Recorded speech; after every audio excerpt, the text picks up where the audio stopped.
Hello friends, Tally Prime की series में आपका स्वागत है। पिछले सेशन में हमने डायरेक्ट और इनडायरेक्ट एक्सपेंसेस को पेमेंट एंट्री के थ्रू देखा था। इस सेशन में हम बात करेंगे कॉन्ट्रा एंट्रीज, यानी कि अगर कैश डिपॉजिट करवाएं बैंक में या कैश निकलवाएं बैंक से तो उसकी एंट्री हम टेली प्राइम में किस प्रकार से कर सकते हैं। तो ये दो टेली की कॉन्ट्रा एंट्रीज हम लोग इस सेशन में देखने वाले हैं। 12 और 13 नंबर एंट्री है और दोनों की डेट जो है वो 2 तारीख की है। पहली एंट्री में मैंने कैश डिपॉजिट किया है 10,000 रुपये और दूसरी एंट्री में मैंने 5,000 रुपये कैश विड्रॉल किया है। तो दोनों एंट्रीज जो हैं कॉन्ट्रा एंट्रीज हैं। आइए देखते हैं टेली प्राइम में हम किस प्रकार से इसको कर सकते हैं। तो सबसे पहले मेरे पास यहाँ गेटवे ऑफ टेली ओपन है। यहाँ से मैं वाउचर्स पे आ जाता हूँ। वाउचर्स में मेरे पास यहाँ पे कॉन्ट्रा एंट्री की सिलेक्शन के लिए या तो मैं राइट हैंड साइड दिए गए ऑप्शन में से कॉन्ट्रा सेलेक्ट कर सकता हूँ, यानी कि क्लिक कर सकता हूँ, या शॉर्टकट के रूप में F4 भी कर सकता हूँ। तो मेरे पास यहाँ कॉन्ट्रा वाउचर ओपन हो जाएगा। कॉन्ट्रा वाउचर की accounting voucher creation screen open हो जाएगी। अब यहाँ डेट जो है वो चेंज कर सकता हूँ, हालांकि 2 डेट ही है, यानी कि 2 तारीख ही है अप्रैल की, तो उसी पे मुझे एंट्री करनी है। सबसे पहली एंट्री है cash deposit into bank account 10,000 रुपये। तो मैंने 10,000 रुपये बैंक में जमा करवाए हैं। तो ये कॉन्ट्रा एंट्री है क्योंकि दोनों तरफ इफेक्ट कैश और बैंक का, यानी कि आपसी इफेक्ट है। तो जब भी बैंक में कैश जमा करवाएं या बैंक से कैश निकलवाएं, यानी कि कैश और बैंक दोनों की एंट्री इंक्लूडेड हो, तो वो कॉन्ट्रा एंट्री कहलाती है। तो यहाँ हमारे पास 2 अकाउंट है, कैश और बैंक, दोनों अकाउंट पहले से बने हुए हैं।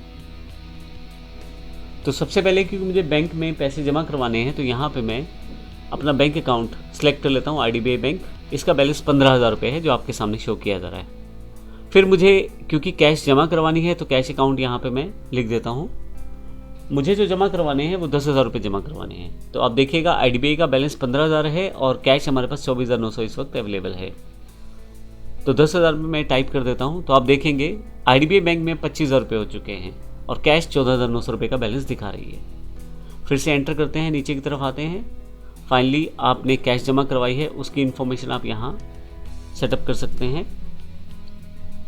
और कैश जमा करवाते वक्त आपने कौन से डिनोमिनेशंस का प्रयोग किया है उसकी इन्फॉर्मेशन भी आप यहाँ दे सकते हैं। जैसे मैंने 2000 के 5 नोट प्रयोग किए हैं और बैंक नेम जो मेरे पास इन्फॉर्मेशनल देनी है मुझे वो भी दे सकता हूँ यहाँ से।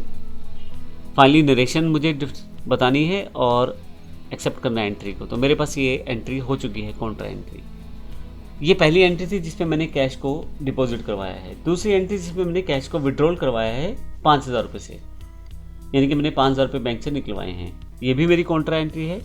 तो इसके लिए मैं ऊपर की तरफ कैश अकाउंट ले लेता हूँ और नीचे की तरफ मैं बैंक अकाउंट यूज़ करूँगा। 5,000 रुपये मैंने बैंक से निकलवाए हैं तो मैं 5,000 टाइप कर देता हूँ।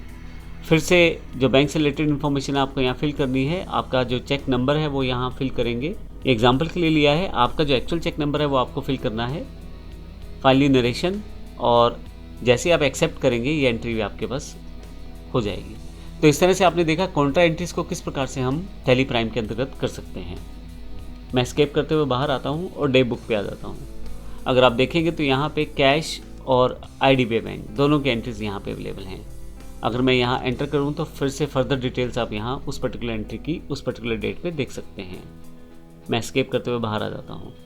तो इस तरह से इस सेशन में हमने देखा कॉन्ट्रा एंट्रीज को हम किस प्रकार से कर सकते हैं। अगले सेशन में हम एक जनरल एंट्री करके देखेंगे और देखेंगे अगर हम जनरल वाउचर को प्रयोग करें तो किस प्रकार से हम एंट्री कर सकते हैं। धन्यवाद।